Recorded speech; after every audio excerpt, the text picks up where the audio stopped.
Good afternoon, you lovely people. Welcome back to Lily White Lane. I hope that you're all having a really good Monday and start your week wherever you are in the world and whatever you are planning to get up to today and over the rest of the week as a whole. And you're all very welcome along to your Tottenham Hotspur versus Nottingham Forest match debrief, the show where we analyse Tottenham Hotspur's latest game. And of course, we get stuck into all of the big talking points coming out of it. But before we delve into them, make sure, if you haven't already, to smash that subscribe button, give it Rocky Balboa right hook, hit that like button as hard as you possibly can, tap that notification bell so you'll be let know and notified every single time we upload a new piece of Spurs or football content on the channel. And be sure to comment your thoughts and opinions down below on today's video and yesterday's game. Without further ado, let's get cracking with this knacking. Tottenham Hotspur 3, Nottingham Forest 1. A huge 3 points for Spurs yesterday at the Lane, and it's a 3 points that we needed. It is. Look at the fixtures that we've got coming up. Newcastle away, no matter how many injuries they've got or how inconsistent they've been, Newcastle away has been a very, very tough game for everyone in the Premier League over the last few years. Followed up by Arsenal at home. I give us the edge because it's the North London derby, but arguably the best Arsenal team in 10 to 15 years. They've been cooking on gas this season under Mikel Arteta. Followed up by Chelsea away. Yes, this Chelsea team are an absolute pile of pygmy hippo poo, but it's at Stamford Bridge. It's a ground that we notoriously struggle at, and I still don't have that much confidence for us going there. And then that's fantastically followed up by Liverpool away at Anfield whilst they're in a title race. So we needed the points yesterday. And we got them. But it's not a game that we come away from going, thank God we got the points. We didn't play that well. I actually thought we controlled the game very well. I do. Yes, they're in a relegation battle, but in a way it's sort of a false position as, the 4-point deduction. And if they didn't have that, they would be on 29 points, 4 clear of Luton. And they're not a terrible side for us. They've got some very, very dangerous players going forward, the likes of Morgan, Gibbs, White, Chris Wood as well, who's been banging them in left, right and centre recently and scored again yesterday. Callum Hudson-Odoi and Elanga, attacking people down the wings with their pace. They did it against Newcastle. They counter-attacked with those two wingers and Newcastle just couldn't defend them. They were far too quick for them. So they're a good side. Nottingham Forest, and I thought we controlled the game fairly well yesterday, apart from a 15-minute spell, I'd say, at the end of the first half, where we were fairly lucky to go in at half-time, 1-1 to be honest. We could have been 2-0 up a little earlier in the game, but not Newcastle. Forest scored their equaliser, and then Chris Wood, I don't know how he misses that chance though. He's been so clinical for them recently, and he was clinical with a chance a few minutes before, but it's a good save from Vicario, and then he's just got to dink him, and it's 2-1 Forest, but he absolutely rifles it at the post, and we head in at half time 1-1. I'd say it was a half of two halves. First half of the first half we were good, second half of the first half we weren't fantastic, but those second 45 were absolutely superb. They really were. And I put that down to Ange Postecoglou's substitutions. Now, I love Ange Postecoglou. I really do think he's the right man to take us forward. He's got us playing some fantastic football. He's changing things around at the club. Got young players, as I say, competing for positions. And when you compare where we are this season to where we were last season, he's doing a really, really good job. He really is doing a very good job at Tottenham. But my one slight criticism of him has been his substitutions. You see him get criticised for his system. I don't understand that. Did Arteta, did Pep, did Klopp change their system when they first went to those clubs? No, they didn't.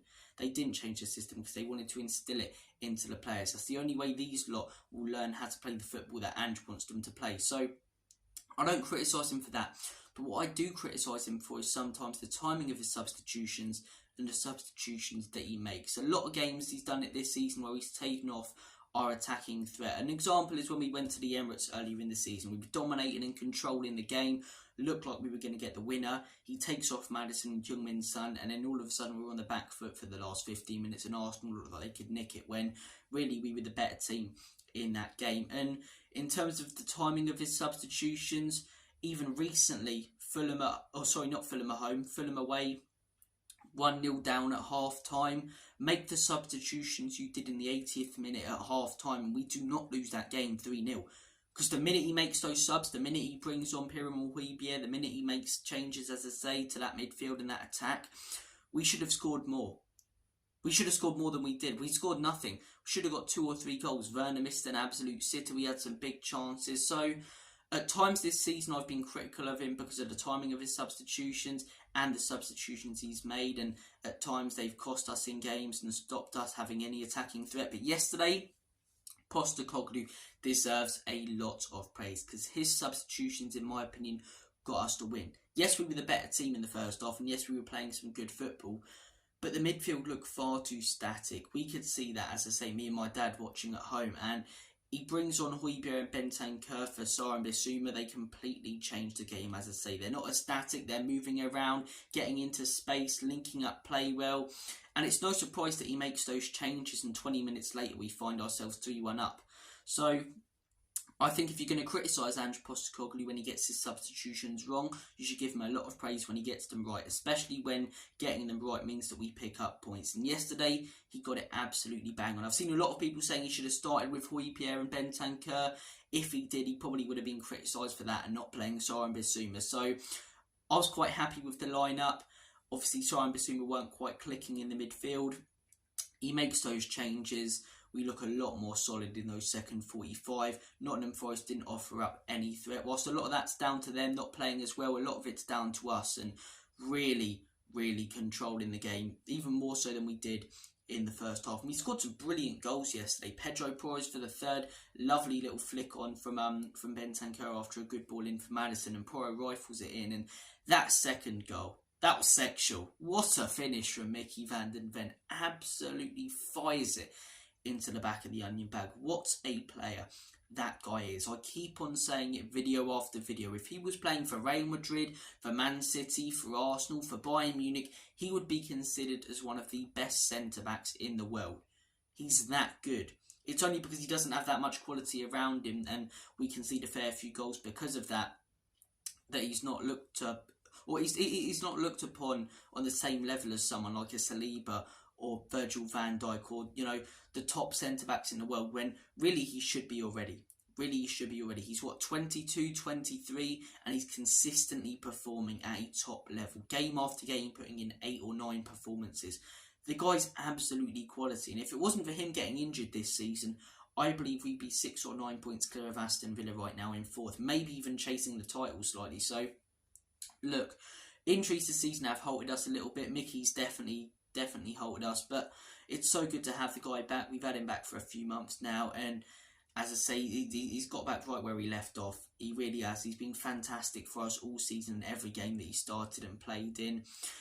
And it's mad, we concede a lot of goals. I think a lot of that's due to the system, and I don't mind it because of the attacking benefit we get from it, but we concede so many goals that we've got, I'd say, one of the best centre-back partnerships in the league. Romero as well deserves a lot of credit this season. You know, sorted himself out. He's not getting as many bookings this season or being reckless in tackles. And I think he's been really, really excellent this season. And again, yesterday, a very, very solid performance. Stepping up into midfield, putting in tackles. He was really, really good. He was really, really good. If we're going to talk about the good performances, Van der Ven and Romero as centre-backs, you know, Timo Werner, another one, a disgusting boy in the match reaction. We've got to talk about a few of the poor ones, and there was yesterday. Heung-min Son, in my opinion, not great whatsoever. Not great whatsoever. I'm someone who keeps coming on here and backing Son when people question whether we should cash in on him in the summer, because I think the guy's world class. And since Harry Kane left, when we were all questioning whether we'd score 5 goals this season, he's banged in 15 himself. So I do think the guy's an unreal talent and has been excellent for us.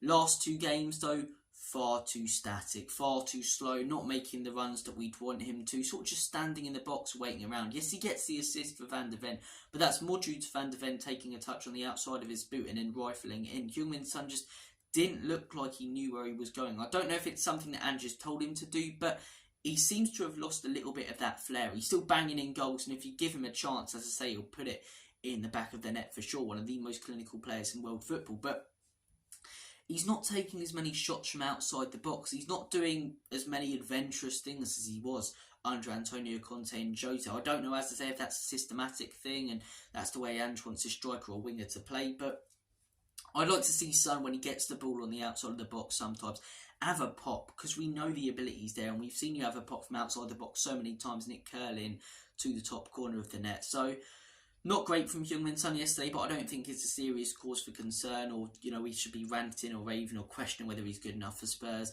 15 goals this season since Harry Kane left. That's all that needs to be said on that. 9 seasons at this football club, 5 of them with 20 plus goal contributions, and 2 of the other 4 where he didn't get 20 plus goal contributions were his first season and when he was dealing with an injury last season. He still scored 10 goals, which is more than most wingers in the Premier League. So still keep the respect on Heung-min Son's name, but you've got to call it out when he puts in a poor performance like he did yesterday. Bissouma. Look, I get that Sarr wasn't brilliant yesterday either, but Sarr's been so consistently good all season. I don't think we really need to delve into that performance, and I don't think it's a cause for concern. Bissouma's recent performances has been. He hasn't been horrific, but he's just been nowhere near as involved in games as he was at the beginning of the season. At the beginning of the season, we really thought we had that Declan Rice type player, that Rodri type player, the man who's got super glue stuck to his boots, and when he gets the ball, just can't lose it. And for those first 10 games, Bissouma was absolutely incredible.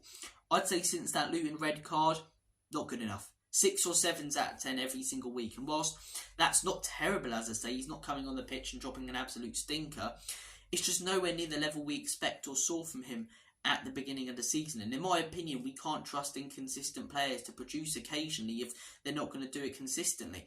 In my opinion, if he doesn't step up now, we need to be looking at another number 6 in the summer, someone who can really come into that midfield, boss it, control games, a Rodri or Declan Rice type player. João Paulinho would be my shout, but 2 seasons at Spurs, 8 or 9 good games, it doesn't cut it for me. It doesn't cut it for me. And you're looking at the beginning of the season, was it a purple patch? Was he just on a slightly good run of form and now he's dropped off a little bit? I don't know. But there's a player in there which is so frustrating. But it's just, as I say, recent performances, he just doesn't look like he wants to get as involved in the game. I don't know if the red cards have a real effect on him or something. But yeah, it's slightly frustrating. It's slightly frustrating. But look, we talked about a few of the poor performances. Newcastle next. That's not going to be an easy game whatsoever. It never is at St James's Park. It really never is. So, next 4 games, I'm hoping that we take a minimum of 5 points. 5 points or more, I think, would be acceptable, especially when you consider we got Sheffield and Burnley. And hopefully we can do that. The last note I've taken here is 5th, most likely guaranteed at least. And I think it is now. I made a video the other day where I said if Man United drop points against Liverpool and we beat Nottingham Forest, I don't see them catching us. And if 5th is given coefficiency, that's Champions League football for us. And I stand by that. 10 points clear of them. Even if we lose all of our 4 next games, who's to say that who's to say that I was about to say Man City. Who's to say that Man United will catch up on us? I don't think they're good enough to. I really don't think that they're good enough to. They're so inconsistent. So, look, 4th place now, I find that hard. I think the next few games are going to be very difficult. Villa are on a right wobble at the minute, but next few games are very, very difficult, as I say. And look, we'll just see what happens up until the end of the season. Ange'S got the right mentality in that you head into every game wanting to win it. He has no real aspiration or couldn't care less about top 4 or anything. It's just about seeing the team progress. And we've seen a lot of that this season. It has been negative this season, but compared to the last, there's been so many positives to take. And all aboard the Ange Postecoglou train. Let's keep going in the right direction. A really, really good win yesterday. I do apologise if there's bags under my eyes. I have been up 2 nights in a row for the wrestling. The wrestling's been fantastic. I'm sure some of you guys might have watched it as well. So if I have come across fairly tired, it's because I'm barely running off any sleep. But look, you guys have been absolutely awesome. Thank you for watching this video. Take care, all the best, and as always, come on you Spurs. In Big Ange we trust. Enoch and Levy out.